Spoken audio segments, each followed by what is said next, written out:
যে তার বদলে আমার শিখন নেবে 40 বছরের বেড়া, আমি হবাই পরি ফাইবে। 40,000 টাকার দেনা পরিশোধে পঞ্চম শ্রেণীর ছাত্রীকে বিবাহ দিতে হয়েছে 40 বছর বয়সী এক ব্যক্তির সাথে। কথাটি শুনতে অবাক হলেও এমনই অভিযোগ উঠেছে পটুয়াখালীর টিয়াখালী ইউনিয়নের মধ্য টিয়াখালী গ্রামে। ধারের টাকা পরিশোধ করতে না পারায় বাবা মায়ের অজান্তে শিপন হাওলাদার নামে 40 বছরের এক ব্যক্তির সঙ্গে পঞ্চম শ্রেণীর এক শিক্ষার্থীকে জোর করে বিয়ে দেওয়ার অভিযোগ উঠেছে ফুফু জাহানারা বেগমের বিরুদ্ধে। এই ঘটনাটি এলাকায় ছড়িয়ে পড়লে স্থানীয়দের মাঝে ক্ষোভ সৃষ্টি হয়েছে। অনেক বুঝলাম বলতে নাম দুজন করতেন, দুই জমেলা না করে তো আপনার 18 বছর বাচ্চা, তারপর ব্যাকরণ করবেন না, হে মানে না। 40 বছরের ছেলে একটা 12 বছরের মেয়ে, এটা কোনোদিন আমরা মানিয়ে নিতে পারি না, মেনে নিতে পারি না।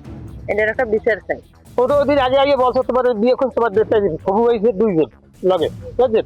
আরো বোনাই গেছে, মাইদে বোনাই গেছে, আর 2 দিন আইছে, শিখুর আইছে, আরো বোনাইছে লাগে, শিখুর লাগে আরো বোনাইছে, আইয়া আর বলছে তোমার ডেটটা আইছে। ঘুরতে যাওয়ার কথা বলে জোর করে শিশুকন্যাকে বিয়ে দিয়েছে বলে দাবি করেছেন মেয়েটির মা খাদিজা বেগম। কইতেছে আসলেই আমরা একটু ঘুরতে যাই, আমি কিছু জানি না। এইবার হেরা লই গেছে, পর হেরা নিয়ে বলে হেইনে এই উকিলের বাসায় উড়ে ওরে বলে ওই ই করছে, বিয়ে দেশে কইছে মা হুজুরাই না আমার কলমা দেশে। এ তো বাড়তে আইয়ে কান্দাকাটি বহুত করছে পর কইছে আমার এহিনি লইয়ে লও, আমি বাড়তে যাবো।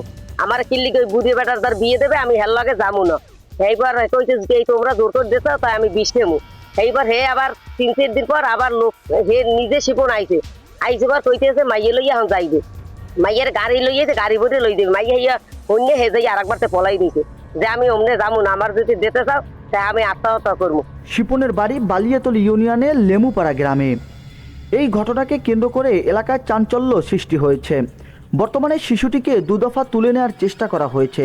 এতে আতঙ্কে দিন পার করছে শিশুকন্যার পরিবার। শিপন জোর করবে আমার মেয়েরে কলাপাড়া নিয়ে কলমা দিছে, কলমা দেওয়ার পরে তারপর আমি শুনছি, শোনার পরে আমি বলছি যে আমার 13 বছরের মেয়ে, আমি বিবাহ হয় না, এটা বাল্য বিবাহ হয় এটা।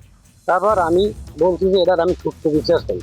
তারপর শিবন এই জায়গায় সে বলছে কি 7 লক্ষ টাকা পাইবে, এই উদ্দেশ্যে আমার হুমকি দেয় বা আমার মেয়ে সে নিয়ে আসতে নিতে চায়, নেওয়ার জন্য আমার হুমকি দিতে হয়। শিশুটির পরিবার সূত্রে জানা যায় প্রায় 4 মাস আগে শিশুর পিতা নজরুল ইসলাম তার ফুফু জাহানারা বেগমের মাধ্যমে 40,000 টাকা ধার নেন।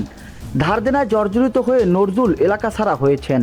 প্রায় 1 মাস আগে ওই শিশু শিক্ষার্থীকে বেড়াতে নিয়ে যাওয়ার কথা বলে জাহানারা বেগম শহরের একটি বাড়িতে নিয়ে ভয়ভীতি দেখিয়ে শিপনের সঙ্গে কলমা দেন। পরে তারা 2 দফা তুলে নিতে আসলে এলাকাবাসীর বাধায় তুলে নিতে ব্যর্থ হন। তবে বিষয়টি অস্বীকার করেছেন অভিযুক্ত শিপন ও জাহানারা বেগম। এই টাকা দিতে পারে নাই দেখিয়া জামাই গিয়ার শাশুড়ি এই যুক্তি করিয়া এখন এই দুর্ঘটনা ঘটাই দিয়েছে। এখন আমাকে মায়ের পর সব দেবে, এরা চাইছিলে যে বিভক্ত করিয়া ওর টাকাটা মার দিতে চাইছে, টাকাটা আমার জন্য মার দিতে পারেনি দিকে ষড়যন্ত্র করিয়া এখন মায়ের পরে পেঁচাই গেছে।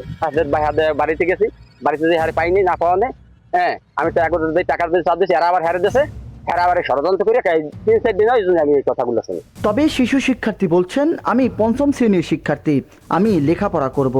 তবে কেন আমাকে টাকার বিনিময়ে বিক্রি করবে? যারা আমাকে জোর করে ভয় দেখিয়ে বিবাহ দিয়েছে তাদের আমি বিচার চাই। বাবার সাথে আর আমার কুকুর সাথে টাকার লেনদেন ছিল, এইপর হেরা মানে আমার নেতে চাই করছে যে তার বদলে আমার শিখন নেবে 40 বছরের বেড়া, আমি হবাই পরি ফাইবে।